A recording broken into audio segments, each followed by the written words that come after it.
গাড়ির বেড তো এনে নাই টিয়ার বেড তো নাই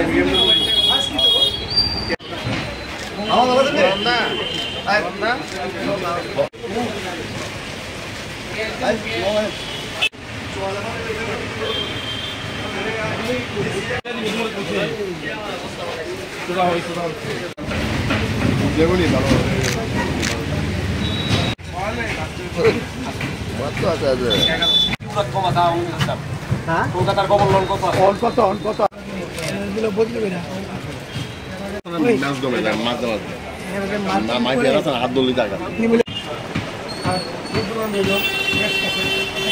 আজকে আমরা সদর এনফোর্সমেন্ট টিমের পক্ষ থেকে আমরা মার্কেট এনফোর্সমেন্টে এসেছি। আমরা বর্তমানে মহারানীগঞ্জ বাজারে আছি।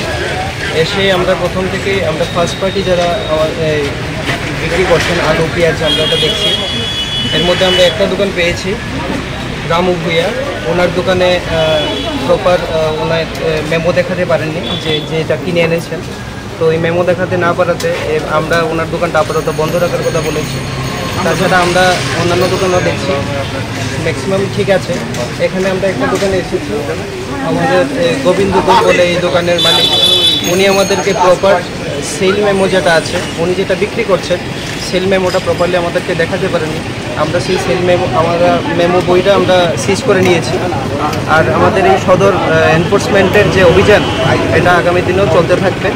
এবং আজকে আমাদের মধ্যে উপস্থিত আছেন আমাদের এসডিসি কোর্ট সদরের আমাদের ইন্সপেক্টর আছেন, চিফ ইন্সপেক্টর আছেন আমাদের সাথে legal metrology, agri officer, food safety officer এবং সম্পূর্ণ এই টিম প্রতিনিয়তভাবেই সেল ট্যাক্সের অফিসার আমাদের মধ্যে আছে।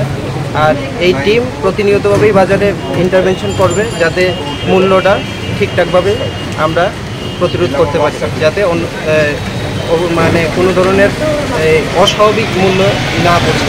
কেন বৃদ্ধি কিছু কি বোঝা গেছে? এই বৃদ্ধিটা কেন হচ্ছে? বৃদ্ধি ওনারা যেটা দেখিয়েছেন আমাদেরকে মেমো, এটাতে আমরা এরকম কোনো অসঙ্গতি পাইনি। তো এখন অবধি তো যা দেখছি আমরা ঠিকই আছে। আমরা আরও মার্কেটে যাচ্ছি, আমরা বিক্রেতারা কি একদম রিটেল লেভেলে কীভাবে বিক্রি হচ্ছে সেটাও আমরা আজকে চেক করে নেব। খুচরো বাজারে হঠাৎ করে 50 টাকা হয়ে গেছে পেঁয়াজের কিলো, এই ব্যাপারে এই বর্ষার সিজন চলছে, তো ওনাদের একটা এক্সকিউজ আছে যে বর্ষার সিজনে গাড়ি টাড়ি আসতে দেরি হচ্ছে এবং এই ধরনের ব্যাপার কিছু আছে।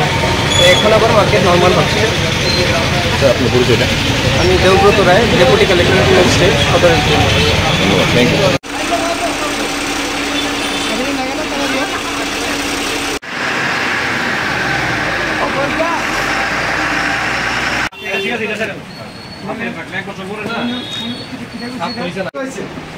এবং এই জিনিসটা বিভিন্ন বাজারের মধ্যে গেছে।